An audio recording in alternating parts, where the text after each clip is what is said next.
forgiveness ng ating mga kasalanan, ang Panginoong Jesucristo. Wala nang iba, tanging ang Diyos lang at ang Panginoong Jesucristo ang lahat sa ating buhay. Tandaan natin, tayong mga nakikinig sa labas, huwag nating patigasin ang ating mga puso. Kung marinig mo ang salita ng Diyos, ang sabi niya, bumalik ka, anak ko. Naliligaw ka.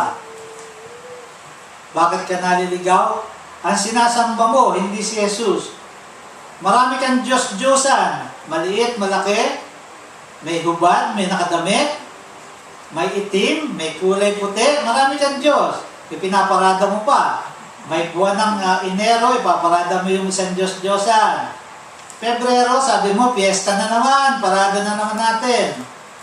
Lahat ng buwan ng isang taon, ipaparada mo lahat.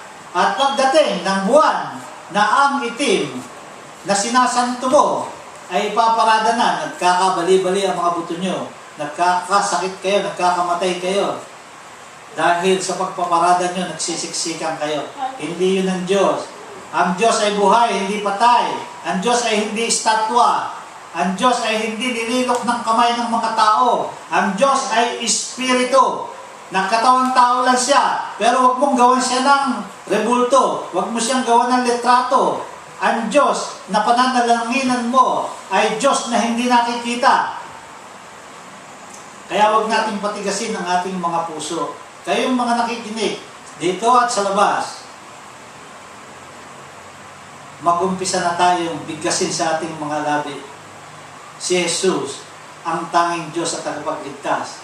Mag-umpisa na tayo na buksan ang salita ng Diyos, ang Biblia. Ito ang tanging aklat na ibinigay para sa lahat ng tao. Walang pasugo, walang sumugo, walang susuguin. Si Jesus lang. Walang kung sino-sino pa. Tandaan natin mga kapatid, kung tayo nagbubulag-bulagan, mabubulag ka. Idilat mo ang iyong mga mata, linawan mo ang iyong konsensya. Lumagay ka sa totoo. Ikaw ay naliligaw ng landas. Si Jesus lang, Jesucristo, Jesus Christ, ang tanging tagapagligtas. Siya at ang Ama, John 10:30 ay isa. Isinugo nila ang Espiritu ng Diyos upang ikaw ay baptismuhan, upang ikaw ay mabuhay na maguli, upang ang Espiritu ng Diyos at ang Diyos mismo ay sumasa iyo, na siyang bubuhay sa iyo sa pagbabalik ng Panginoong Jesucristo.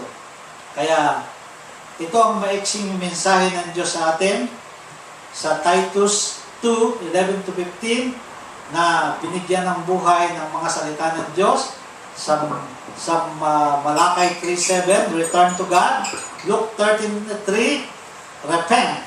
John 8:24, believe that Jesus Christ is the Savior. Hebrews 10:7, He will remember your sin no more. Sin no more. Do not sin anymore. At ito ang may extreme mensahe.